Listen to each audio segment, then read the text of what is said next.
with cool. Okay.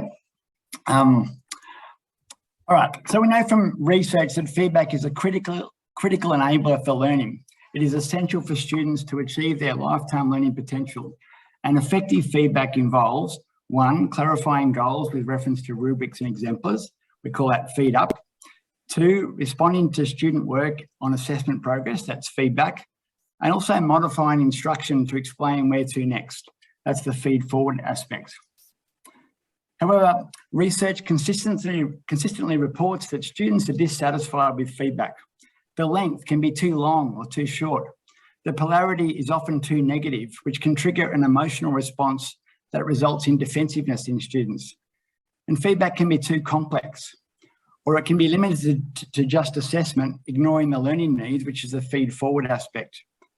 And consistency is also cited as another reason causing student dissatisfaction, which is why rubrics are important. And finally, ambiguity over who is responsible for the feedback process. Is it teachers or students or some specialist teaching and learning centre?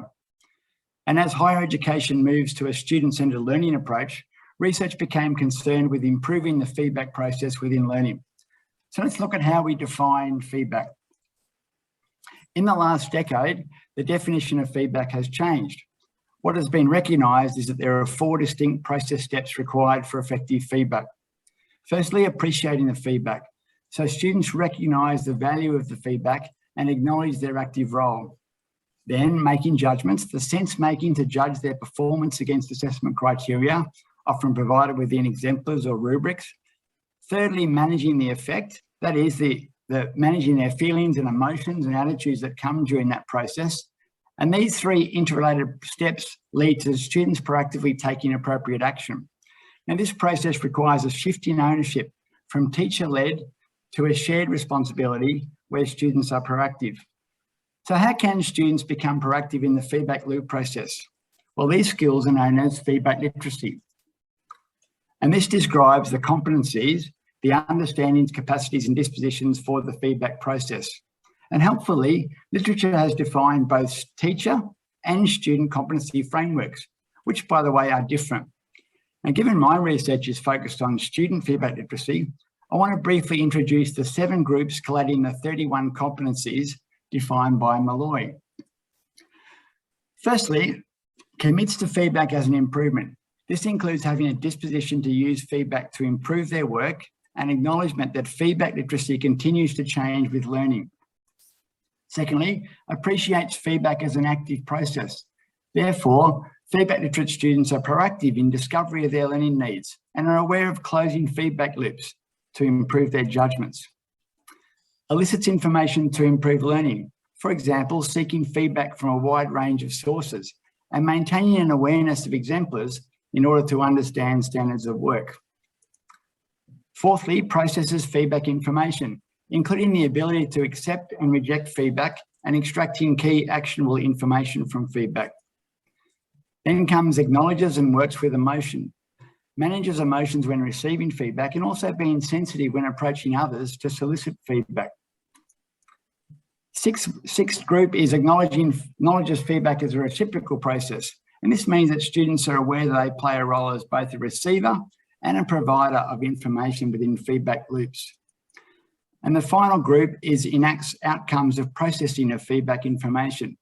This is the ability to self-regulate actions to feedback, including monitoring of progress against goals. Now, obviously, learners have a range of competency levels across these groups. So it's worth looking at the current challenges of feedback. And one of the main challenges of feedback is how to scale. Teachers' time commitment to manage personalised feedback at a student level for large cohorts just isn't possible. And I believe this challenge is one of the main reasons students can't cross the bridge from secondary to tertiary education, where the feedback process is significantly different. In fact, 20% of first-year students actually drop out. So how do we teach students to be feedback literate? There isn't a subject called Feedback Literacy 101. However, research has defined the process needed for students to proactively engage with feedback. And Winstone calls this engagement recipients. And fortunately, literature has provided templates of feedback literacy learning best practices shown to be effective in improving student feedback literacy. But the challenge here is, how can these be integrated into student-centred learning? And the third challenge is measuring the levels of student feedback literacy, which is important if we want to firstly assess the feedback processes and improve SFL learning by providing teachers with insights so they can optimise future feedback. Secondly, measurement helps students identify feedback literacy learning needs. And finally, it triggers interventions, for example, explaining why it's needed and then directing students to the right competency resources to improve their learning. So these challenges were used to help shape my literature review. It focused on these 5 areas.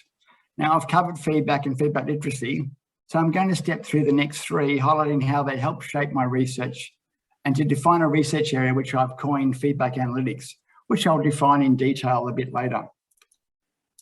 So automated feedback.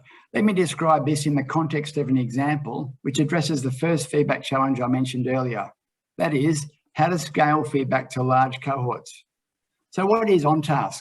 Well, it's a tool that allows teachers to automate personalised messages using if this, then that rules, which define data segments which allow automated delivery of personalised emails.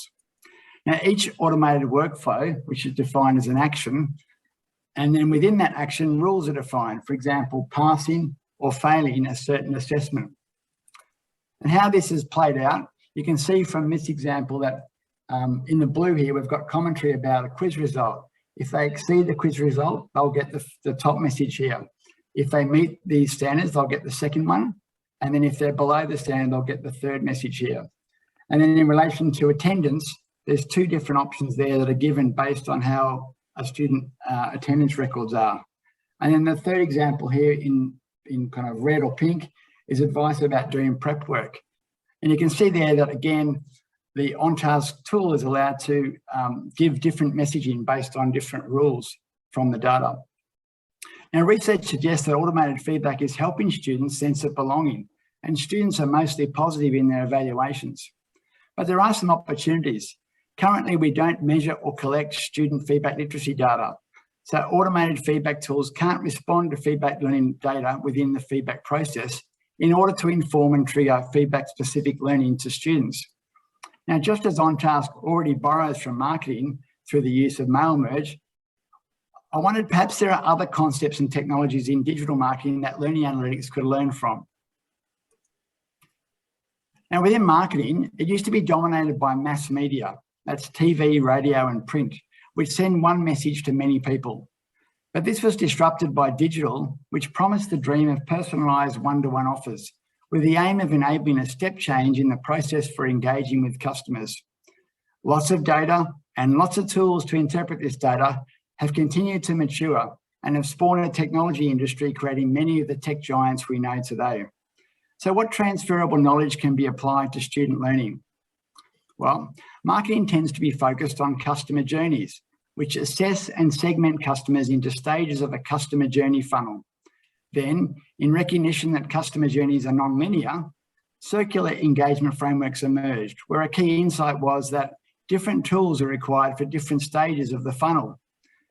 What this discipline has been excelling in is being able to track specific customer events, which determine how customers move around the funnel and trigger particular messaging relevant to customers' behaviour. So let's have a look at how this works from a technology point of view. Here's an example workflow design which most marketing automation tools now have. It's a complex array of triggers and rules that define various events. And importantly, customers are automatically tagged or categorised as they engage with events along their journey. This allows for dynamic customer segments to be adjusted in real time. So let me describe the design of a customer journey. Each workflow starts with a trigger. This could be time dependent, such as a promotional campaign, or could be triggered in this case by an event such as a sign up to a newsletter. And if that was the case, the next step would be tagging that customer as subscribed. And now a subscriber, this could trigger a welcome email. And it's possible to wait 3 days. And if that welcome email was not opened, then you could send that message again with an alternate header or a different creative content. And within this complex workflow, if a customer clicks on a certain section of the email, you could send them a personalised offer related to that category. Customers with high purchase frequency could be invited to a VIP club. And then in other workflows, 1 week before a customer's birthday, you could send them a birthday offer. Or customers who have not engaged for X amount of time, it could trigger a re-engage win-back workflow. So workflows can call other workflows, which enables complex journeys, as well as the generation of a lot of customer journey data. So what is the application for feedback within higher education? It is possible to include dedicated personalised workflows with automated feedback, depending on feedback literacy levels, e.g. nudging low competence students, directing them to the right levels of knowledge based on their feedback literacy needs, and informing them how they compare to benchmarks for, say, other first-year students. Feedback can then be triggered from this data at optimum timing, e.g. to encourage a student to source exemplars so they increase their understanding of assessment feedback. But all this requires the existence of learning data and the automated segmentation of students to achieve optimal benefits, which means a change to the learning experience. Now, the last area of my literature review considered the integration challenge of student feedback literacy learning. And this led me to the skills and processes used within learning design, that is the learning experiences, and learning analytics, the measurement, collection and analysis of learning data. Now, I believe that feedback literacy is often left out of learning design. And so in order to focus on feedback literacy learning, I'm proposing to use the terms feedback design and feedback analytics.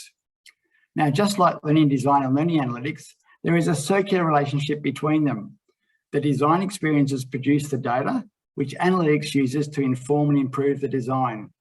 And using this knowledge, I then define my research questions. They are, firstly, to understand the parameters that make up student feedback literacy in the context of automated feedback. Secondly, to collect feedback literacy learning data in a process similar to learning analytics. And finally, to consider what design considerations are necessary within feedback design to integrate automated feedback into the pedagogy and to assess the interrelationship of how feedback processes fit into learning design in the context of automation. Okay, so now back to the challenge of my research. In order to quantify levels of student feedback literacy within automated feedback, what components are needed? Well, firstly, I considered which research knowledge should be used as inputs. Now, to measure competencies, we obviously need the competency definitions. Now, the 31 student feedback literacy competencies are defined in 7 groups. And ironically, 4 of these groups, shown in blue, relate to student dispositions.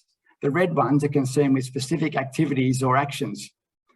Now, fortunately, within the learning research space, there is a tool co-developed by UTS that measures attitudes to learning. It's called Learning Power. It's a self-assessment diagnostic to help students, or any learner, determine their relative strengths and learning opportunities across 8 dimensions. Now, I've done some preliminary work to map the SFL competencies against the learning dispositions. And here's an example showing the second group here, appreciating feedback as an active process, which lists competencies 3 to 8 of the 31 competencies. Now, let's look at a couple of those.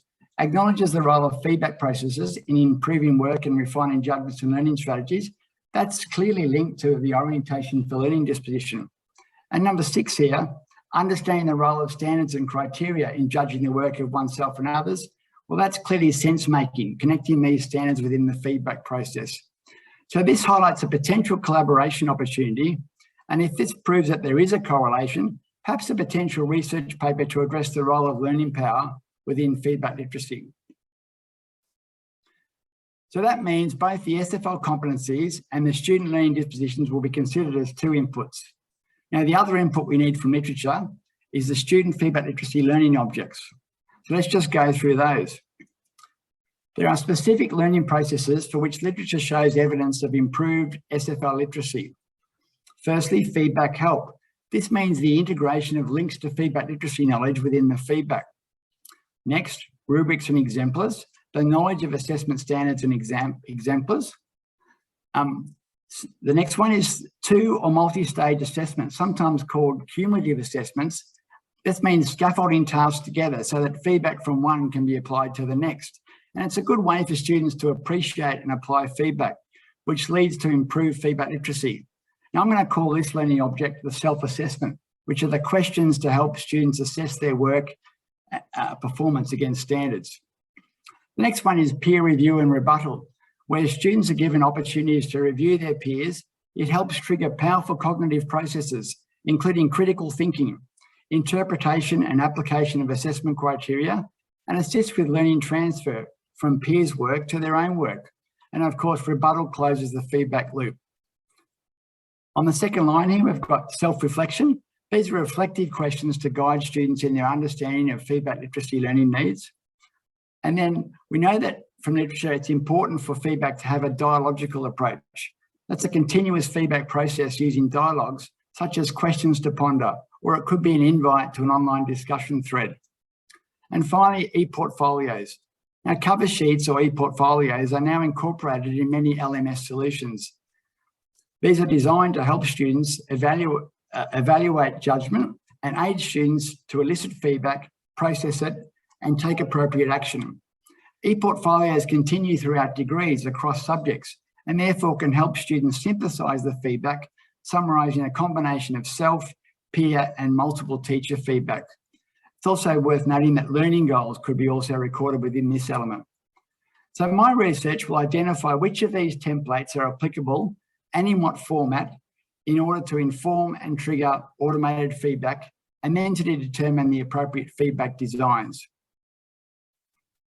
So let's look at one example, the self-reflection learning object, which would normally take the form of a self-assessment survey, including some of these questions. However, in order to map these questions against SFL competencies within the feedback design, some of these questions require sub-questions. So let's consider the second question here. How does the feedback make you feel? These sub-questions will help define the SFL literacy learning data needed for mapping. Now, several of those questions before, including the one about how does it make you feel, came directly from a self-assessment template defined by Winston's developing feedback toolkit. Now, Winston is a psychologist, and as a result, the questions are well defined. But you can see here the free format boxes aren't ideal for quantifying the response or for triggering an automated workflow learning journey containing follow-up feedback, because that needs a data-driven approach. So let's go back to that, how does that feedback make you feel question. We could prompt students to answer this by providing a range of emotional responses.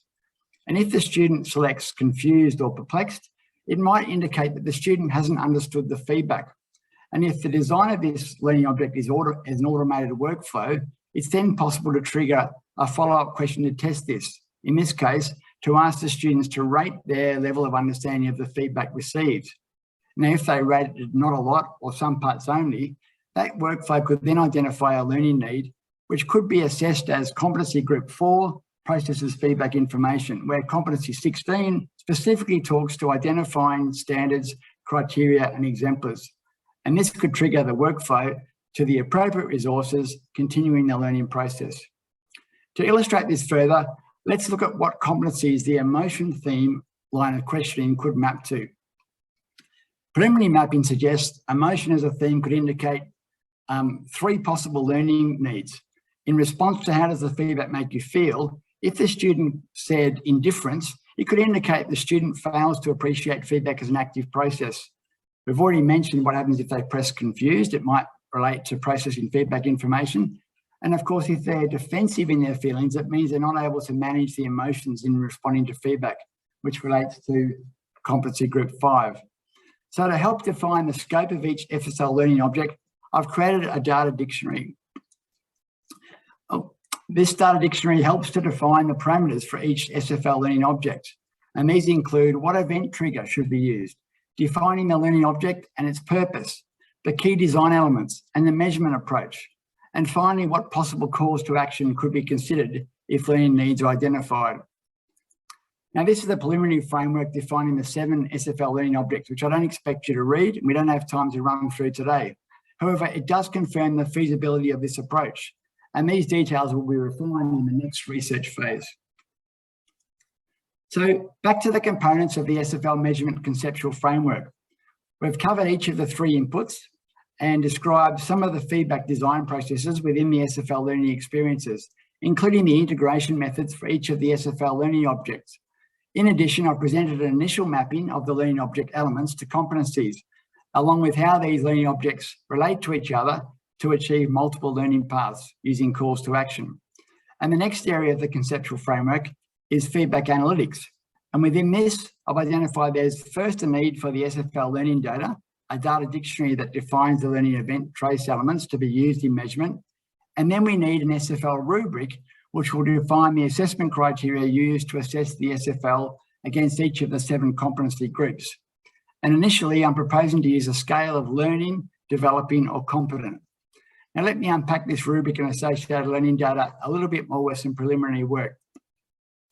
In order to map the SFL learning competencies objects to competencies, I've assigned some preliminary weightings to show which indicate a stronger mapping to competency group level.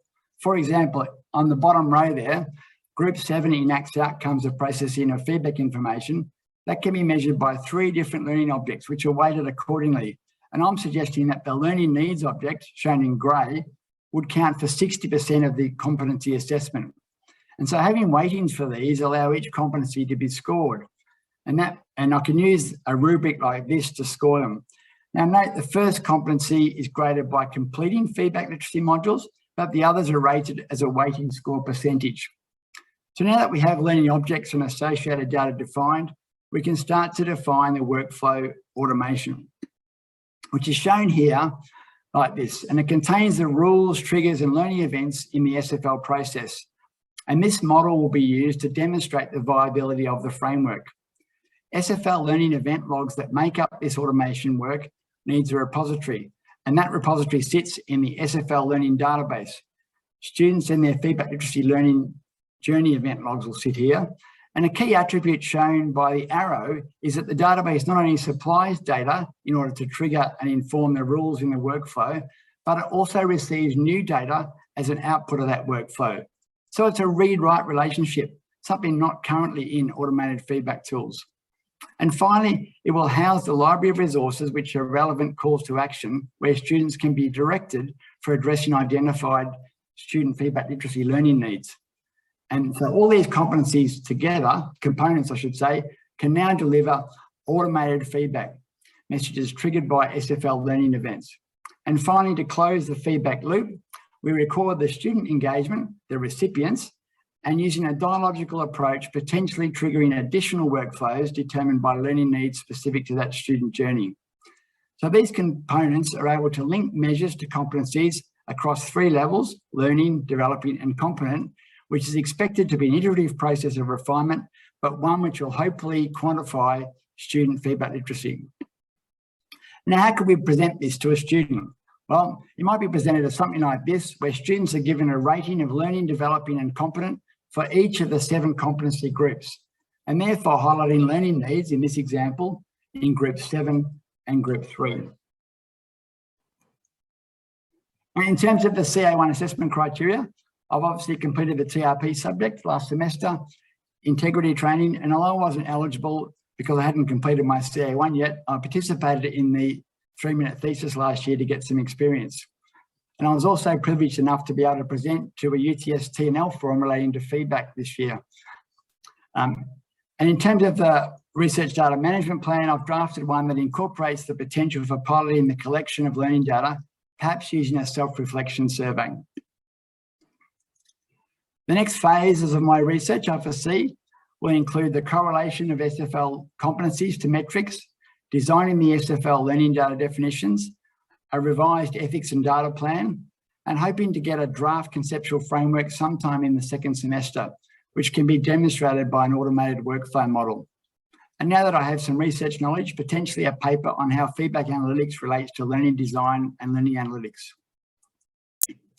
Now, a key dimension of the research strategy at UTS is impact.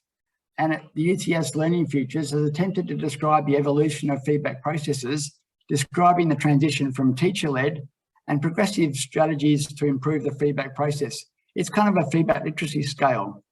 Now, the 2022 plus stage, which we're now in, by the way, provides the current benchmark for feedback processes for UTS. And I think it's very much aligned with this research. So to finish with, I want to outline the proposed contributions to research knowledge based on my research questions. Firstly, to document the student feedback literacy learning events related to competencies. Secondly, the definition of SFL learning data and the creation of an automated workflow model for student feedback literacy learning. And finally, to develop a feedback design conceptual framework to integrate SFL learning objects related to automated feedback. And I'm hoping that these contributions have an impact of inspiring feedback literate learners for a lifetime of learning. Okay, so thanks for listening to my presentation. I'm open to take any questions or feedback now from the panel.